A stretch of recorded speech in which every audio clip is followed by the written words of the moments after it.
조갑제 TV 시청자 여러분 안녕하십니까? 오늘은 아주 귀한 손님을 한번 모셨습니다.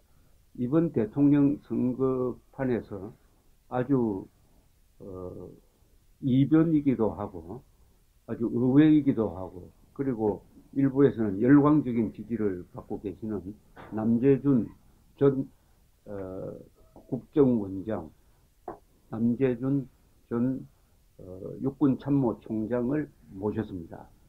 안녕하십니까? 안녕하십니까. 요새 필요하시지 않습니까? 힘이 넘쳐납니다. 힘이 넘쳐납니까?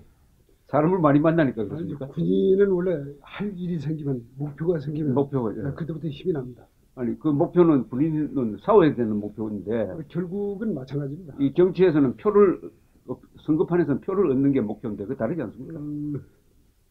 추구하는 목표를 달성한다는 의미에서는 예. 하나의 수단과 대상이 틀릴 뿐이지, 그렇습니까? 원리는 같습니다. 지금 이 시점에서 우리 남 원장님의 목표는 뭡니까?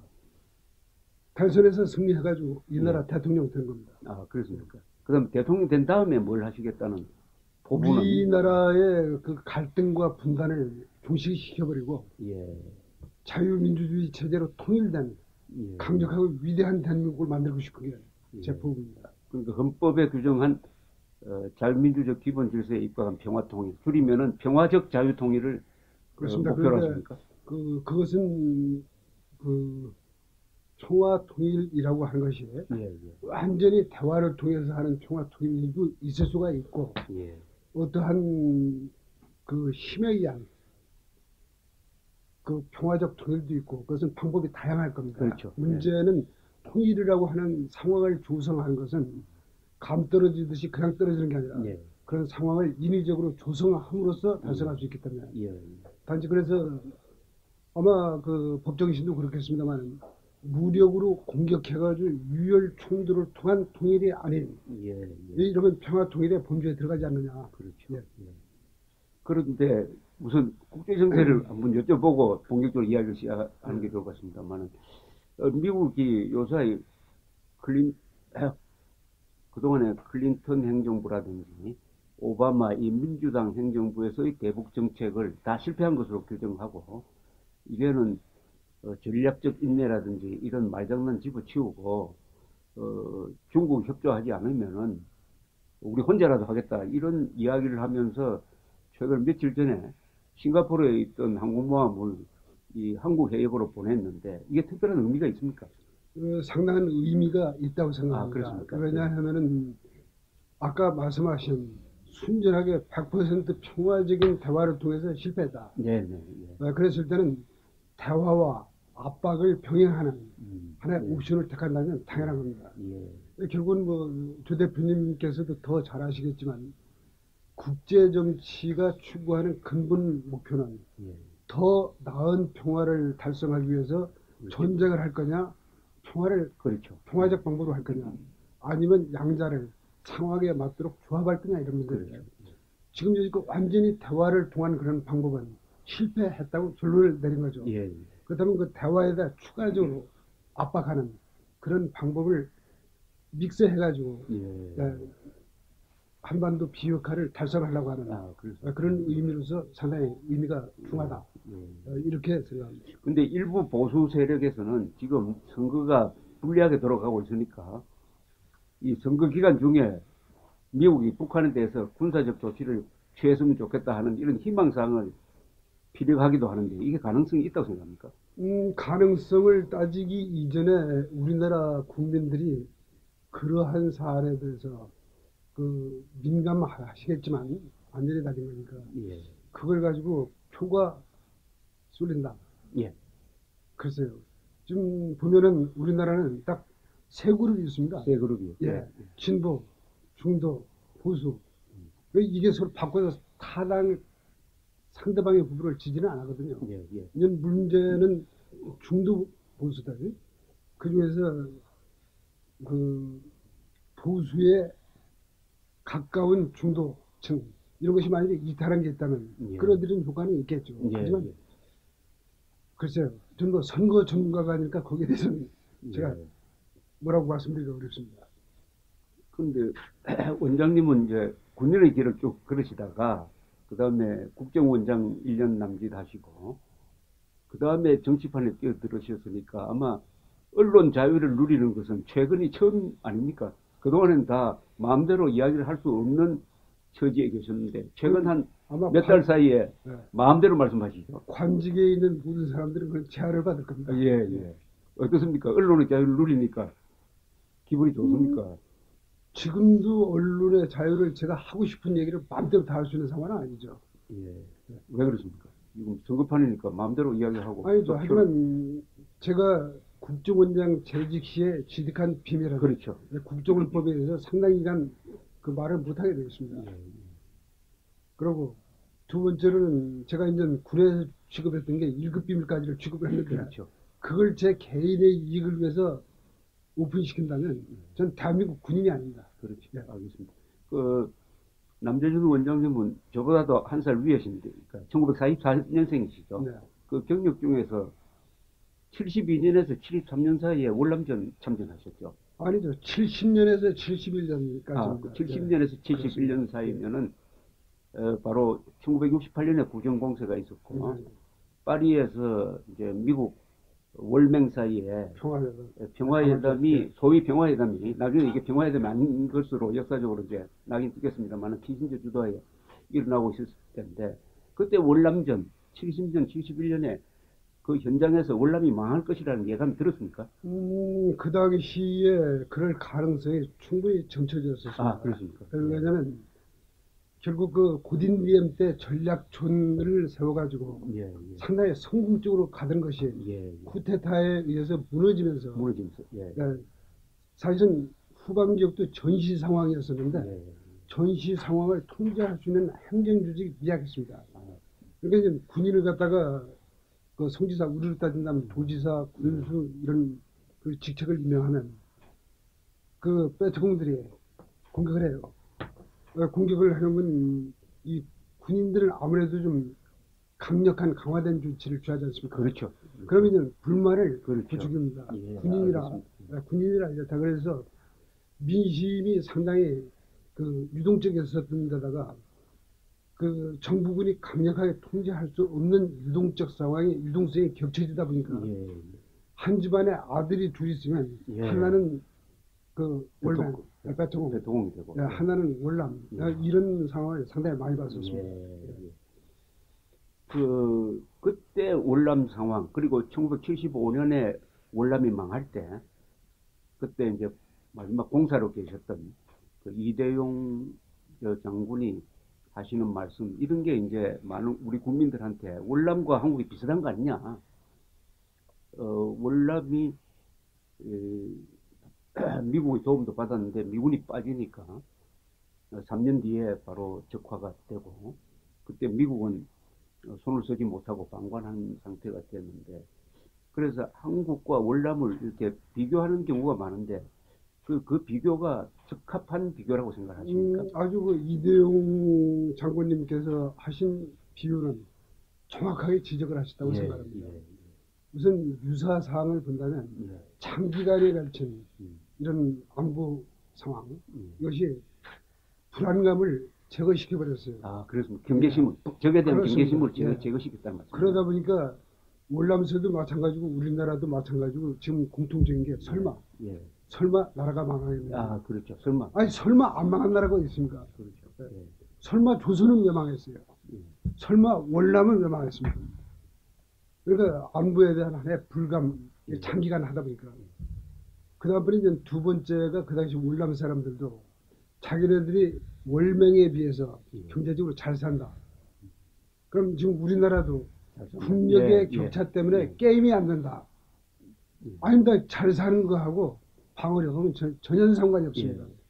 그걸 투자해가지고 그렇죠. 그러니까 뭐 조 대표님께서 안보 전문가시니까 잘 아시지만 우리 국가 안보를 보장하기 위해서 세 가지 요건이 전제가 돼야 되는데 무슨 그 국민들의 의지결재, 그 다음번에 국방 자원의 투자, 세 번째 장병들의 그 피 같은 땀과 눈물을 흘리는 훈련, 이 세 가지가 합쳐져야 되는데 그런 건 안 하고 예, 우리가 잘 사니까. 예, 예, 근데 그 당시도 그 월남에서 그 중상류층 예, 그러면 나라가 망하겠다고 하는 불안의 의식은 없었습니다. 예, 어떻습니까? 예. 그래서 지금 저는 한국에서 왜 적을 편을 드는 사람들이 이렇게 많아져서 정치권에서도 주도권을 잡고 사회 각 분야에 퍼져갔느냐 하는 것은 저는 적에 대한 경계심, 간첩에 대한 경계심 이런 게 사라졌기 때문이라고 생각하는데 그 원인은 우리가 자주국방 의지를 약화시키면서 한미동맹에 너무 의존하는 바람에 국방은 내 문제가 아니고 미국이 알아서 해줄 것이다. 이렇게 생각하니까 거기에 연동돼 가지고 자연히 적의 편을 드는 간첩이나 이적 세력에 대한 경계심도 없어지고 마치 친구인 것처럼 또 그리고 내가 굳이 나서 가지고 간첩과 이적 세력을 타도하고 한다고 욕먹을 필요 없겠느냐.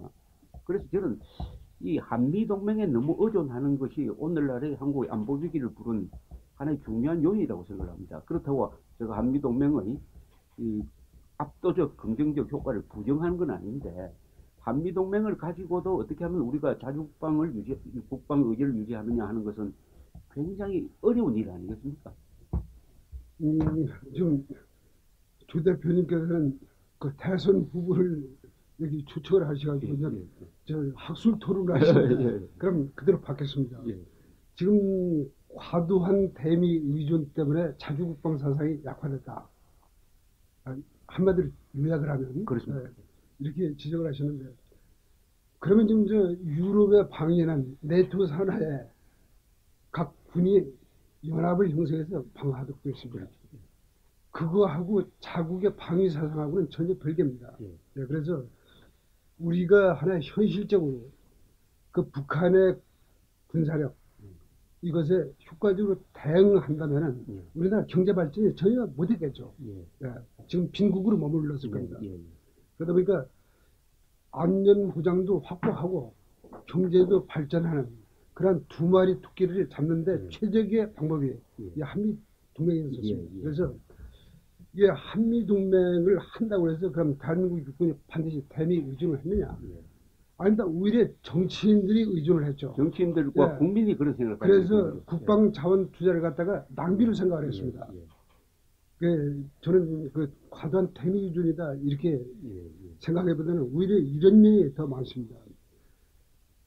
첫째는 북한에 김정은 정권이 있습니다. 그리고 여기 여야가 갈라져 있지 않습니까? 그렇죠. 우리나라 여야는 국가 목표 달성을 위한 정책을 가지고 겨루는 게 아니고 거기에 빠른 심지어는 사상을 가지고도 서로 대치합니다. 그렇죠. 그럼 적의 적은 동지니까 그렇죠. 그렇게 되지 않습니까?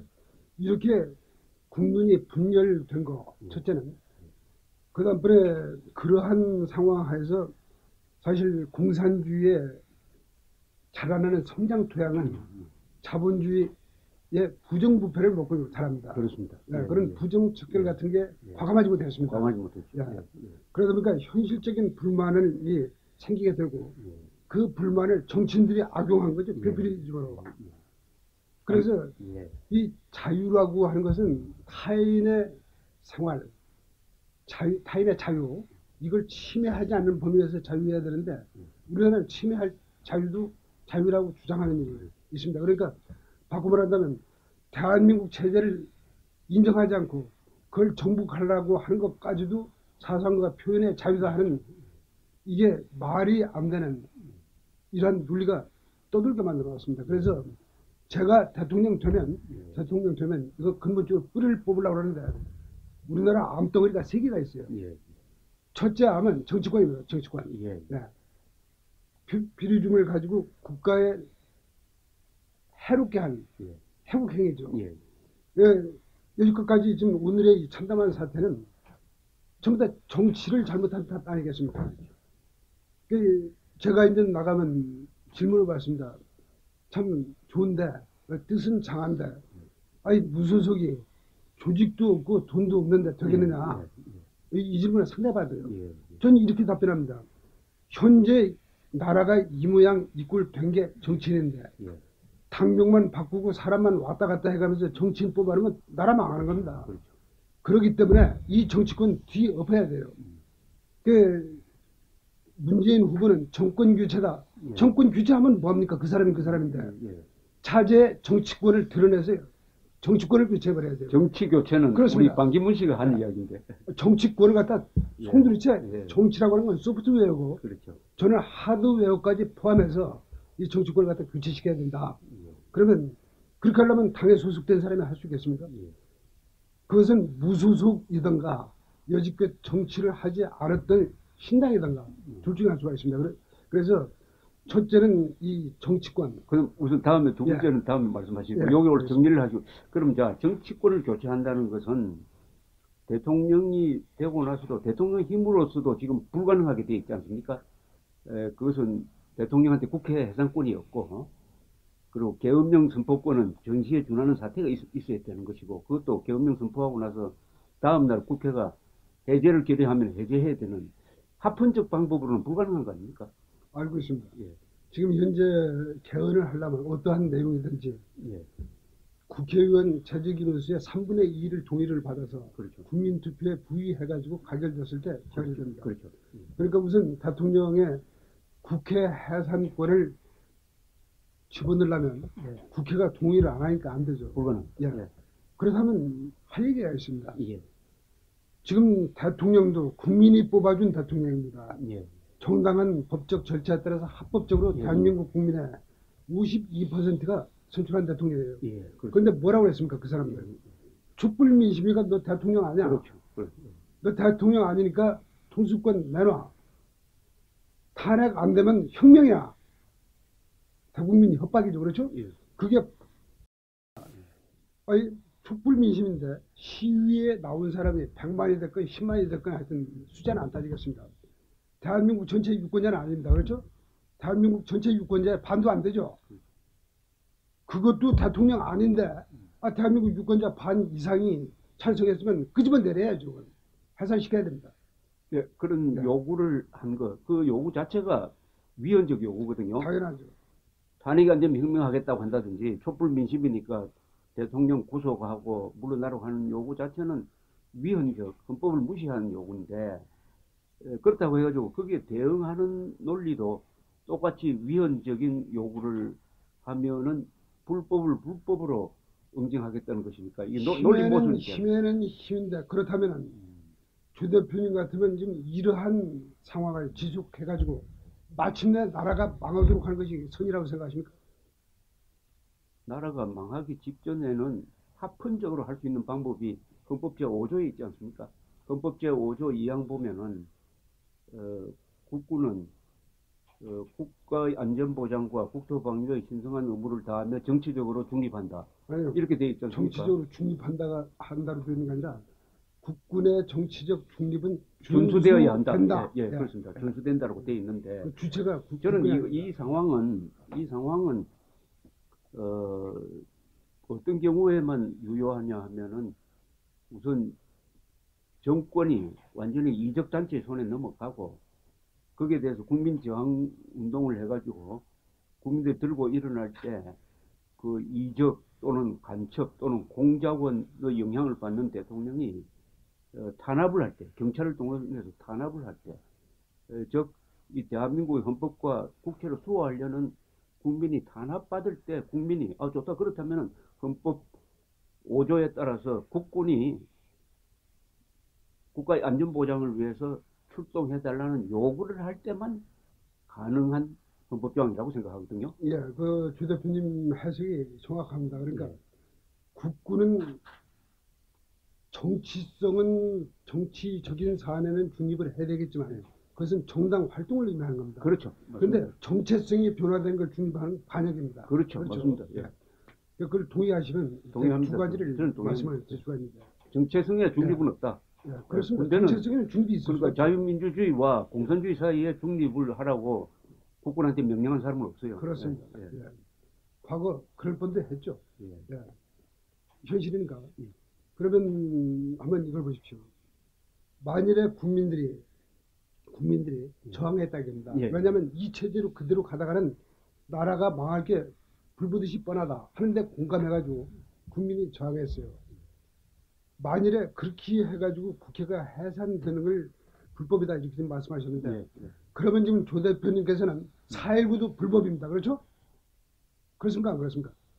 4.19 그 자체는 불법인데 네. 나중에 4.19 혁명이 성공을 해가지고 사후적으로 그것이 국민 저항권으로 인정을 받았습니다. 그게 역사죠. 예. 예, 그게 성공하면 역사죠. 됩니다. 아니, 성공하면 그게 역사입니다. 네. 예. 성공하면 저 헌법 제정권을 쥐게 되니까요. 그, 그래서 지금은 아직은 한국은 저는 국민 저항권을 행사해야 될 정도의 급박한 상황은 아니고 선거가 살아있으므로 언론의 자유도 아니, 선거는 살아있으므로 해야죠. 그렇죠. 그러니까 국민투표에 대통령 국민투표 보유권이 있으니까 예. 헌법을 개헌할 수는 없지만 그렇죠.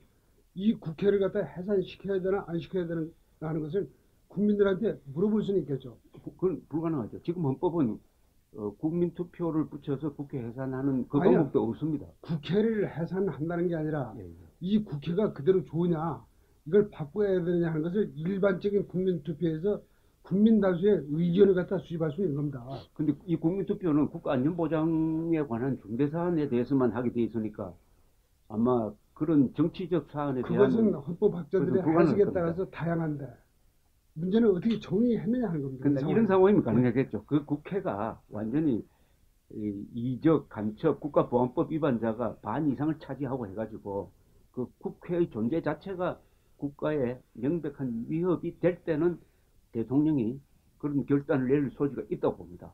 근데 그건 앞으로 가상의 문제인데, 자, 그 다음에 또 아까 첫째는 이 국회가 정치 불안 또는 국가 불안의 큰 요소라고 그랬는데 두 번째는 뭡니까? 지금 두 번째는 하나의 정체성입니다. 정체성의 문제입니다. 지금 대한민국의 역사를 부정하고 예, 의도적으로 왜곡하고 예, 그 다음번에 대한민국의 정체성을 갖다 부인하는 예, 엄연한 세력이 존재합니다. 있죠. 예, 막강하죠. 그렇습니다. 막강하죠. 예, 그러면 대한민국 법에 의해서 예.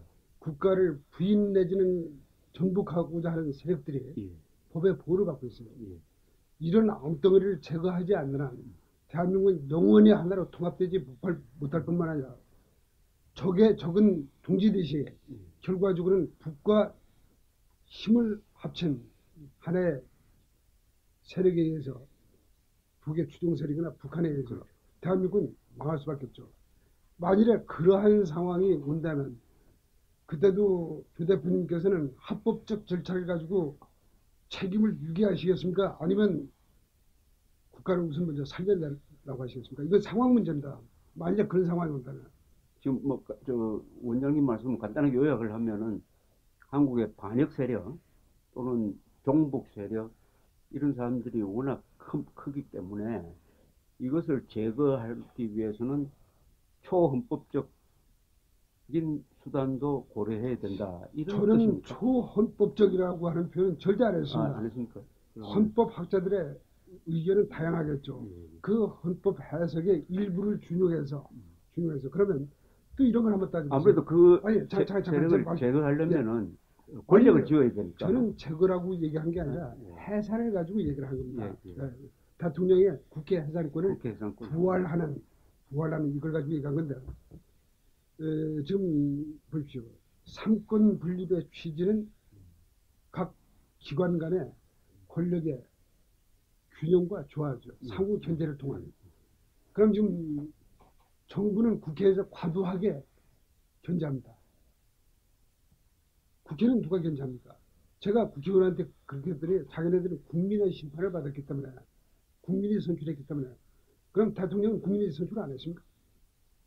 그게 일방적으로 국회는 무제한 행정부를 견제할 수 있는데 행정부는 아무것도 못합니다. 지금 제왕적 대통령이라고 하는 단어가 나왔죠. 그건 거짓말이죠. 제왕적 국회가 있을 뿐이지. 이 제왕적 대통령커녕 만일 거기에 대해서 두 가지를 한번 따져봐요. 그러면 이 법이 87년도에 됐는데 그 이후에 했던 대통령, 김영삼 대통령, 김대중 대통령, 노무현 대통령은 이명박 대통령 제왕적 대통령이 아니고 하필 박근혜 대통령만 제왕적 대통령입니다. 더더군다나 박근혜 대통령은 선진화법에 묶여가지고 시행했으면 나라에 굉장히 경제 성장에 도움이 됐을 이러한 개혁 입법들을 야당이 재벌만 특혜를 준다. 이래가지고 번번이 반대해서 하나도 못했어요.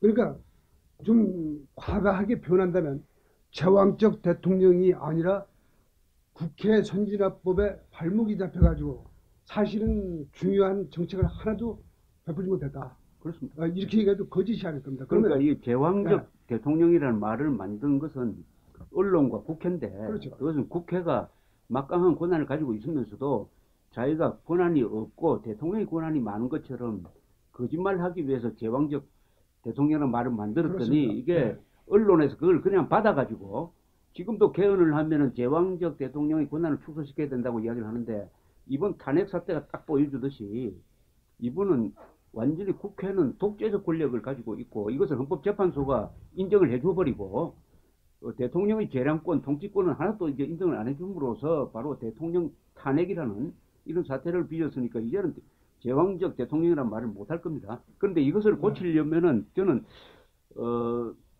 남 원장님의 말씀을 종합을 하면은 결국 개헌을 해야 해결할 수 있는 문제입니다. 국민들한테 호소하겠다 이겁니다. 네, 국민 그러니까. 전체 다수의 동의를 받겠다 국민한테 이겁니다. 동의를 네. 받더라도 그건 개헌이란 절차를 거쳐야 국회 해산권을 대통령이 갖게 되죠. 그러니까 그럼 개헌을 하려면은 다수당이 돼야 되고 또 원장님이 대통령이 돼야 됩니다. 그리고 국민을 설득해야 되는데 지금 이 선거판에서 대통령에 당선되실 수 있는 그 전략과 보관을 한번 우리 시청자들한테 한번 설명을 그 해주시면 좋겠습니다. 전략과 보관이라고 하는 걸 여기서 오픈시키면 안 되죠. 예. 그건 왼손이 하는 거 오른손도 못하게 하는 게 전략의 기본입니다. 그래서 그 답변은 안 드리겠고, 아까 대표님 말씀하신 거 추가적으로 그 부연 설명을 한다면, 지금 그 국회 독재다 하고 말씀하셨어요. 아주 100% 공감합니다. 예. 저는 그것도 한마디 더 붙인다면 정치인을 위한, 정치인에 의한, 예, 예. 정치인들만의 정치, 국회 독재 국가입니다. 그 좀 정난하게 표현한다면 제가 들여다본 국회는 딱 두 가지 해요. 한 가지는 정부를 갖다가 발목을 잡아가지고 실패한 정부로 만들므로써 노력하는 거예요. 내 기회를 창출하는 거 하나. 하나고. 예. 또 다른 것은 당을 위해서 뭐 대권을 잡든가 다수당이 되든가, 그리고 개인적으로 내가 금배지 한번 더 다른 거, 이거 말고는 하는 게 없어요. 그러면 정의라고 하는 게 뭡니까? 법이라는 게 뭔데요? 법이라고 하는 것은 사회적 상식과 정의에 기초한 겁니다. 그렇지 않습니까? 그리고 법은 절대적인 게 아닙니다. 그렇다고 제가 법을 무시한다는 얘기는 안 해요. 저 비교적 법 잘 지키고 사는 사람입니다. 하지만 이런 현실을 국민들도 알고 고칠 게 있으면 국민들 고쳐야 됩니다. 왜? 이 나라 누가 주인입니까? 국민이 주인입니다. 정치하는 사람들이 주인이 아니라. 이번 선거운동을 통해서 이 사실을 국민들한테 알려주려고 하는 것이 이번 출마의 큰 목표 아닙니까? 알려주면서 동시에 예. 잘못된 걸 개선하는 것까지를 포함해서 목표죠. 예. 그런데 무슨 대통령 후보로 나오셨으면은 지지율을 높여가지고 대통령이 되어야 하는 거 아닙니까? 근데 지금 여론조사에서는 우리 남 원장님을 그 조사 대상에 올리지를 않고 있는데 여기 대해서 그 여론조사 하는 데라 이런 데 항의한 적은 없습니까? 항의 안 하고 현실 조건 하에서 제 나름대로 노력을 하는데, 예, 예. 제 얘기를 하나 하죠. 그 종편이나 메이저 언론입니다. 인터뷰를 하자고 해서 인터뷰를 했어요. 아, 했습니까? 예. 누가 다 이렇게 했습니다. 갖고 가서 오늘 저녁 때 몇 시입니다. 어김없이 전화가 와요. 이게 조금 보완을 해야 되기 때문에 미안합니다. 네. 그러다가 그 다음번엔 3일 후로 드려야 된다. 그렇습니다. 결국 안 나온다. 그러니까 요즘 그 메이저 언론에 대해서 인터뷰를 한 5건 했는데 그렇습니까? 한 번도 안 나오세요? 한 번도 안 나와요. 항의를 안 했습니까? 그럼 반드시 보도해야 될 의무가 있는데요. 인터뷰를 했으면. 우리나라에 보도할 의무가 있다고 보도를 합니까? 현실이. 예. 그럼 항의라도 해주셔야지. 항의할 필요성을 안 안 느꼈습니다. 느꼈습니까? 예. 언론이라는 게 뭡니까? 예. 진실과 정의를 추구하는 게 언론입니다. 그게 정의입니까? 그게 진실입니까? 그러니까 이런 말씀은 저한테도 하시고 언론사에도 하셔야 됩니다. 하시고 그다음에 이 언론이 지금 탄핵 사태를 저는 언론의 난이라 부르는 사람입니다. 제가 기자 생활 한 47년째 하고 있지만 한국 언론의 문제를 가장 제가 비판을 많이 하는 입장인데요. 그러나 또 선거는 또 현실입니다. 이 메이저 언론이 완전히 편향된 선거판을 만들어서 기울어진 운동장에서 선거를 치르도록 만든 것은 앞으로 한 달 사이에는 바뀌어지지가 않습니다. 그러니까 이 기울어진 판 속에서 어떻게 앞으로 5월 9일까지 선거 운동을 지속시켜 나갈지 거기에 대해서 우리 설명을 한번 해주시는 게 어떻습니까? 조 대표님 의견에 저는 동의하지 않습니다. 그러면 제가 몇 가지 여쭤보겠는데, 여지껏 집권 여당의 대통령 후보가 선거 불과 한 달 반인가 한 달 10일 전에 결정이 난 예가 있습니까 없습니까? 대한민국 정치사상. 처음이죠. 이게 60일 없죠. 선거니까 그렇습니다. 예. 60일 글쎄요. 선거라는 이 아주 뒤죽박죽되는 선거판을 만든 게 그건 헌법재판소의 결정 탓인데 저는 그것도 이번 결정이 말이 안 되는 결정이라는 하나의 이유죠. 예, 맞습니다. 처음입니다. 처음. 저는 원인을 얘기하는 게 아니고 상황을 얘기하는데 이런 상황은 초유의 상황이죠. 그렇습니다. 그렇죠? 예. 근데 이걸 바꿀 수는 없잖아요. 아니, 그 다음번에 또 두 번째 질문입니다.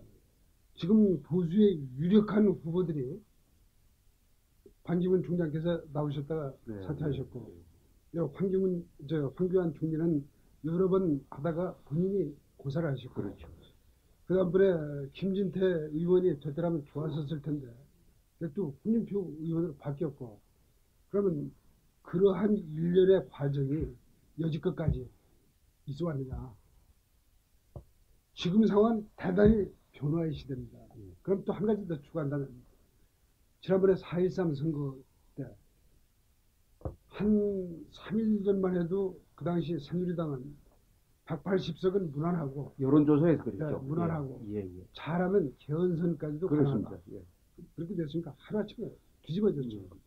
그래서 저는 과거의 선거 상황은 잘 모릅니다. 솔직히 관심 없었기 때문에. 그런데 지금의 상황이 과거처럼 한번 기울어지면 그건 뭐 바꾸지 않는다, 트렌드가. 그리고 한 달 전에 결정된 대사는 끝까지 감당하는 데 대해서 결코 동의하지 않습니다. 근데 동의 안 하시던 문제는 이 조갑제 팁을 통해서 이 기회에 우리 남 원장님이 지지를 호소해야 되는데 왜 우리 남 원장님을 찍어야 되느냐 하는 그 메시지를 좀 아주 심플하게 말씀해 주시면은 서로가 도움이 된다. 심플하게 세 가지만 말씀을 드리겠습니다. 첫째, 아까 말씀드렸듯이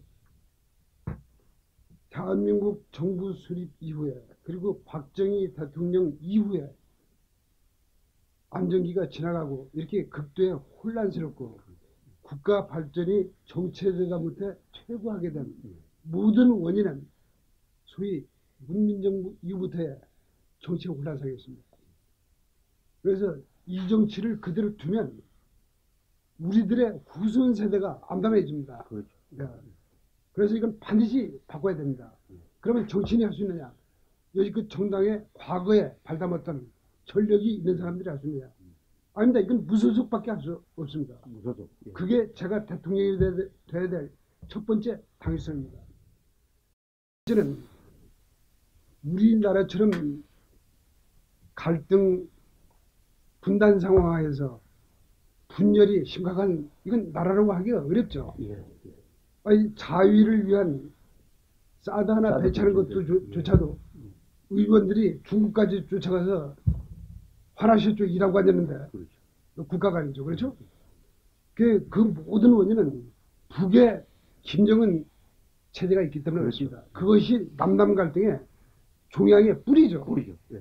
그래서 우리나라가 제대로 통합돼 가지고 힘을 결집해서 미래로 세계로 나가기 위해서는 악의 근원이 없어야 됩니다.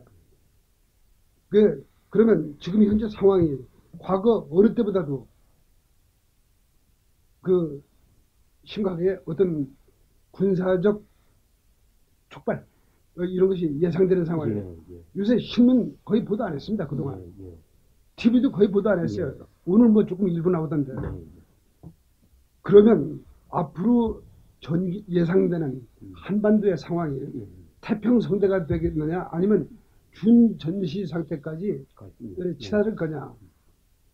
그러면 지금 현 정치 선거가 안보 불안이 더 중요하냐 경제 성장의 정책 즉 경제 어려움 이게 중요하냐. 한 사람이 만불박사할 수는 없어요. 야, 저는 안보 전문가입니다. 예, 예. 지금 현재 선거는 안보입니다. 안보. 그럼 제가 안보 전문가이기 때문에 제가 대통령이 돼야 될 두 번째 이유입니다. 예. 또 거기에 추가한다면 위기가 고조될수록 위기 관리를 어떻게 하느냐 하는 것은 그렇죠. 국가의 운명을 결정짓니다. 이것은 안보 전문가만이 적절하게 위기 관리를 할 수 있습니다. 그래서 그 두 번째는 현 상황이 그렇다. 그 다음번에 세 번째는 제가 제 입으로 자랑하는 건 아니지만 우리나라 부정부패 이거 뿌리 뽑아야죠. 예, 예. 이 부정부패로 인해서 그렇죠. 파생된 불만이 심지어는 좌경화를 넘어서 종북까지도 받아들이게 만들었고 예, 예. 한술 더 떠서 대한민국의 국민이면서 대한민국의 역사의 정통성, 정체성을 길거리에서 꺼림없이 부정하게 만들어놨습니다. 예, 예. 이건 국가도 아니고 국민도 아니에요. 이거 반드시 뜯어 고쳐야 돼요. 그렇게 하려면 부정부패 뿌리채 뽑아야 됩니다. 점거할 수 있습니다. 그래서 그 세 가지 이유로 대통령은 내가 적임이다. 줘야 된다 이렇게. 지금 말씀하시니까 제가 이 예비역 장군들한테서 우리 남재준 원장님에 대한 평을 많이 듣는 과정에서 아주 인상적이었던 게 한국 군대가 깨끗해지는데 결정적 역할을 한 분으로 우리 전 육군 총장이신 우리 남재준 원장님 이름을 꼽는 걸 들었습니다. 그리고 이광요가 집권을 해가지고 제일 먼저 한 것이 아시아에서 공산화가 되는 걸 살펴보니까 장개석 군대는 부패하고 모택동 군대는 깨끗하다. 이게 아시아에 퍼져가지고 공산주의는 깨끗하고 자본주의는 부패하다 하는 인상을 주니까 젊은 사람들이 넘어가더라. 그래서 이 싱가포르에서만은 반드시 이 부패를 청산하겠다 하는 작심을 했다는 걸 그 회고록에서 읽은 적이 있는데 똑같은 취지의 말씀을 하시는데 이 앞으로 정식 선거가 되고 이제 후보로 등록하면 재산을 공개를 해야 되는데 지금 재산이 어느 정도 되십니까? 지금 아파트 시가가 얼마인지는 모르겠습니다만 미래 신도시에 미래 신도시. 예. 뭐 청문회 할 때 요란했던 집 아닙니까? 예. 특혜를 받았냐 안 받았냐 미분양 샀는데 그게 공시지가가 얼마인지는 모르지만 한 8만 원 플러스 8억 플러스만 했을 거예요. 그거 이제 담보대 줄여가지고 좀 기타금 조금 됐으니까 그거하고 소위 청문회 했을 때 유명했던 홍천별장 그건 뭐 그 세금이 한 100 아니 올라가지고 요새는 한 뭐 1,000원만 나오더라고요. 뭐 다쳐도 큰 돈 안 들 겁니다. 그게 다죠. 하지만 한 10억 뭐 정도쯤 되겠습니다. 글쎄요, 10억까지 갈지는 저는 장담 못하겠습니다. 그러면 요새 이렇게 돌아다니시고 하시면 돈이 많이 들칠 텐데 혹시 후원해 주시는 분들 안 계십니까? 후원금은 저도 받고 있습니다. 왜냐하면 집을 다 팔 수는 없는데 그런데 그 무소속이니까 후원금을 잘 안 줍니다. 안 주죠. 왜냐하면 당선 가능성을 갖다 놓고 투자하는 게 그렇죠. 인지상정 아니겠습니까? 그래서 어떤 분들은 당에 들어가라. 안 그러면 집 몽땅 팔게 생겼으니까 당에 들어가라.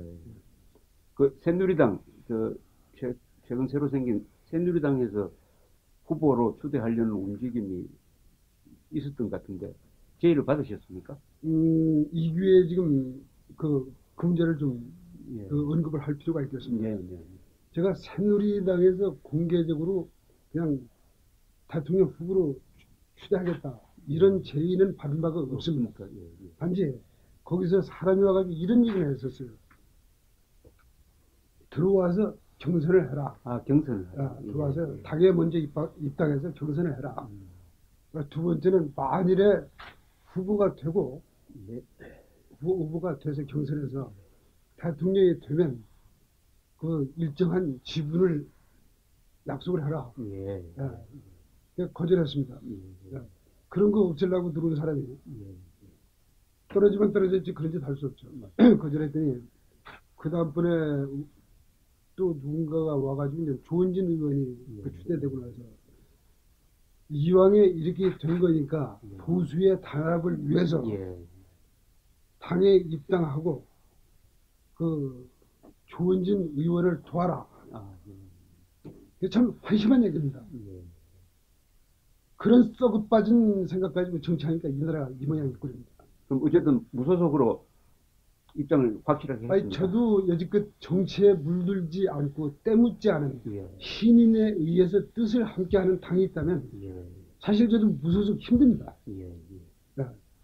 그러니까 꼭 결벽증이 있어서 무소속을 고집하는 게 아니고 그게 당당하게 이 나라 정치판을 갖다 교체하자고 뜻을 함께할 수 있는 그런 당이 있다면 저 들어갑니다. 그런데 문제는 제의도 안 하고 이 인터넷 SNS상에서는 제의를 했는데 내가 거절했다.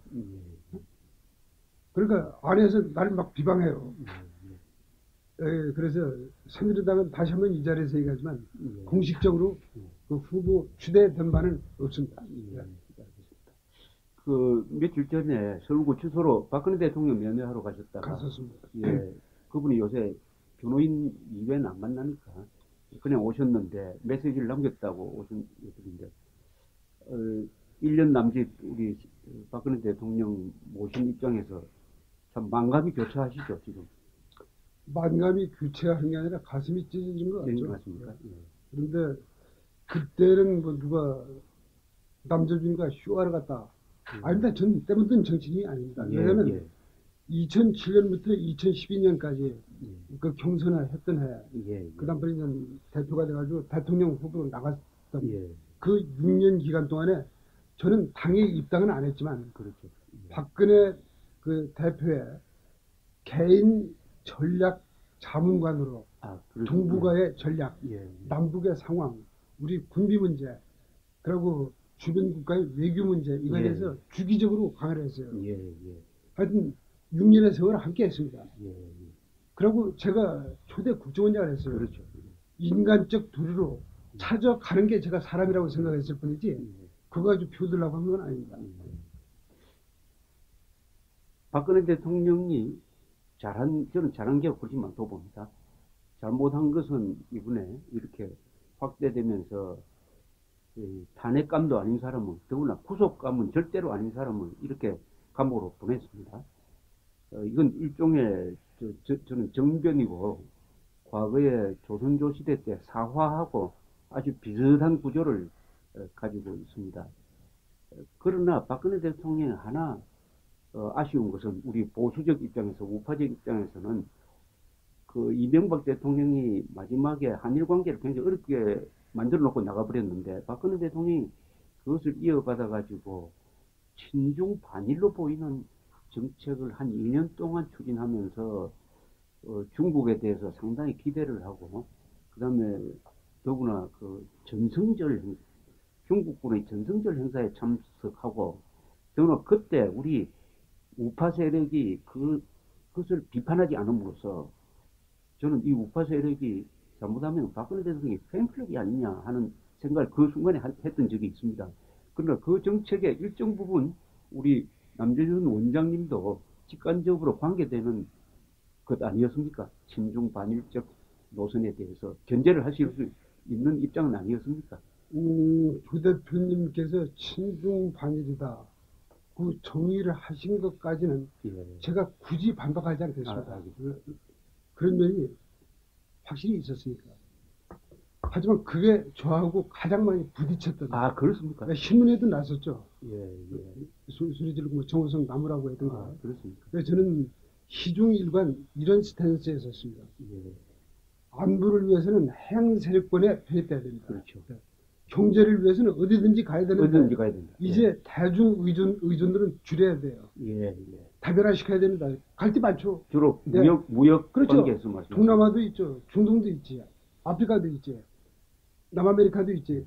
틈새 시장을 파고 들어가기는 우리 최적의 여건이에요.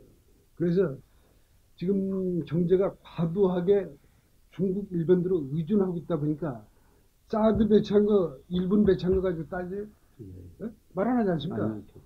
그런데 우리는 보복이라는 게 대국답지 못한 치졸한 보복을 당하고 있지 않습니까? 그래서 경제를 위해서는 다변화시켜야 되고 대중의존도 줄여야 되고 물론 인접국이니까 상호 설련, 우호 협력해야 되겠죠. 네. 하지만 대등하고 당당해야지 굴종적 외교를 맺어서는 안 됩니다. 네. 그러기 위해서는 우리 해양 세력권에 범해가지고 한미동맹을 기반으로 해야 된다. 이건 제가 확고합니다. 그리고 이게 마지막 시간 좀 마지막 네. 질문이 되실지 모르겠습니다. 아니 뭐 마지막이라고 하시지 말고 군인은 마지막 얘기 조금 더 해도 됩니까? 예. 아니 끝으로 아 마지막이라는 말 싫어하시는 군인은 마지막 싫어하죠. 예, 끝으로. 예, 예. 그런데 남 원장님의 목표는 이제 대통령이 당선되는 겁니다. 그러나 일반 이 나라를 걱정하는 보수적 우파적 성향을 가진 분들의 지금 이 선거에 대한 임하는 목표는 제1목표는 우파적 가치관을 가진 사람이 대통령이 되는 겁니다. 그 다음에 그게 안 될 경우에는 가장 위험한 정책을 가진 사람이 대통령이 되는 것을 막는 겁니다. 그러니까 차선책을 선택하는 거죠. 어떻게 보면 차악이라고 저는 말합니다만 최악은 안 된다. 그러면 차악이라도 선택해야 되는 거 아니냐. 이런 걸 가지고 고민하던 이 보수적 성향의 유권자들이 지금 여론조사를 보면은 한 60, 70%는 안철수 후보 지지로 이미 돌아가 버렸어요. 이런 상황에서 이 애국 시민들, 뭐 그중에는 태극기를 들었던 분도 있고 태극기를 안 들었지만은 절대로 대한민국이 공산화 돼서는 안 된다고 생각하는 이 애국 시민들에 대해서 하신 말씀 없습니까? 거기에 대해서 이런 얘기를 비유적으로 지금 끝으로 하셨으니까 짤막하게 대답하면 이런 첨예하게 대치된 상황에서 가장 위험한 건 중간입니다. 그건 싸우지도 못하고 죽습니다. 그러면 여기서 상황 정세를 분석해가지고 길게 얘기할 수는 없는 거니까 지금 현재 주변국을 상황, 남북 상황, 지금 북한도 도저히 저게 영원히 유지되라고는 볼 수 없죠. 예. 끝장까지 왔습니다. 그렇죠. 우리나라도 대통령이 말하자면 어떤 증거도 없이 유죄가 확정되지도 않았는데 아까 말씀하셨듯이 선전선동에 의해서 대통령이 끄집어 내려지는 상황이라면 그렇죠. 이미 국가체제는 무너진 거예요. 아, 그렇게 보십니까? 네, 예. 그렇습니다. 예. 그렇다면 이러한 상황이 잘 수습이 돼가지고 잘 갈 거라고 생각하십니까? 이것은 극단적 상황입니다. 아, 예. 예. 이런 극단적 상황에서는 승리 아니면 패배, 삶 아니면 죽음, 자유민주주의 아니면 인민민주주의가 있는 거지 중간은 있을 수가 없습니다. 이런 상황에서 제일 위험한 게 중간입니다. 카라우제비치가 얘기했죠. 동일한 목적을 추구하는 두 개의 집단 간에서 유혈을 회피하고자 하는 측은 유혈을 불사하는 측에서 반드시 정복된다. 근데 우리 원장님이 어제 강연 때 말씀하셨던 것 같은데 이 방법은 다양하고 융통성이 있어야 된다. 그러나 목표는 잘 바꿔서는 안 된다. 아니요, 제가 그렇게 표현한 게 아니고 동일한 목적 하에서 수행되는 방책은 그건 다양합니다. 다양하죠. 그건 합의도 가능하고 토의가 가능합니다. 예를 들어서 주 대표님하고 저하고 지금 부산을 가요. 주 대표님은 비행기로 가자. 저는 KTX로 가자. 또 제3자는 드라이브 하면서 시간도 즐겨가면서 시간이 있으니까 그건 각자의 장단점이 있겠죠. 추구하는 바가 있을 겁니다. 그건 합의점에 이를 수가 있습니다. 그런데 만일 여기 서울에서 주 대표님은 부산 가자 목표가 저는 평양 가자 버리면 합의가 되겠습니까 안 되겠습니까? 그것은 합의 사항이 합의가 안 되죠. 그런데 지금 문제는 우파적 대통령을 만든다는 목표가 지금 여론구조상 어렵게 보인다. 그렇다면은 종북 좌파 연대 세력의 집권을 저지해야 된다. 하는 쪽으로 목표를 수정하는 것, 이것도 받아들일 수 없습니까? 이거는 OX의 문제가 아닌데요. 목표의 수정이죠. 그것은 타협도 아닌데. 그리고 종북 좌파 세력의 집권을 저지하는 것은 굉장히 중요한 목표 아닙니까? 조 대표님이 저보다 훨씬 더 많이 하시는데 예. 쿠바 카스트로가 애초에 몇 명을 가지고 쿠바를 공산화시켰죠? 74명. 예. 숫자의 문제가 아니라 근본을 도려내지 않고는 지금 우리나라 문제가 뭐예요? 지금 암덩어리가 있는데 봉합시켰어요, 계속. 예. 네. 그건 언젠가는 아픔과 출혈을 감수하고 그 암덩어리를 끄집어내야 살리지. 그것도 봉합하는 거 아니겠습니까? 이게 끄집어내야 된다는 것은 당위론이고, 실제로 끄집어내기 위해서는 정권을 잡아야 됩니다. 그죠? 정권 그렇습니다. 없이는 안 됩니다. 정권 없이 할 수 있는 방법은 아니죠. 혁명을 일으키는 방법이 아까 저한테 질문하신 것이 예, 예. 중간층이라도 그래도 최악의 선택보다는 차악. 차악의 선택이니까 그렇게 해야 되지 않느냐고 말씀하셨기 때문에 예. 그렇게 선택할 경우에는 종양 덩어리를 적출해내지 못하기 때문에 생명을 1, 2년 연장하는 것 뿐이다 하는 걸 말씀드린 겁니다. 그걸 국민들이 깨달으셔야 된다고 그러니까 답변한 겁니다. 국민들이 깨달으면은 우리 남재준 원장을 대통령으로 이렇게 기대하는 거죠. 그렇죠. 예, 예. 알겠습니다. 오늘 마지막 말씀이 아주 좋았습니다. 이제 또 마지막 하시지 말고 다음번에 언제든지 한번 다시 그래, 찾아뵙겠습니다. 투표 전에 한번 더 합시다. 아유, 감사합니다. 감사합니다. 네, 건투를 빕니다. 행운을 빕니다. 예. 감사합니다.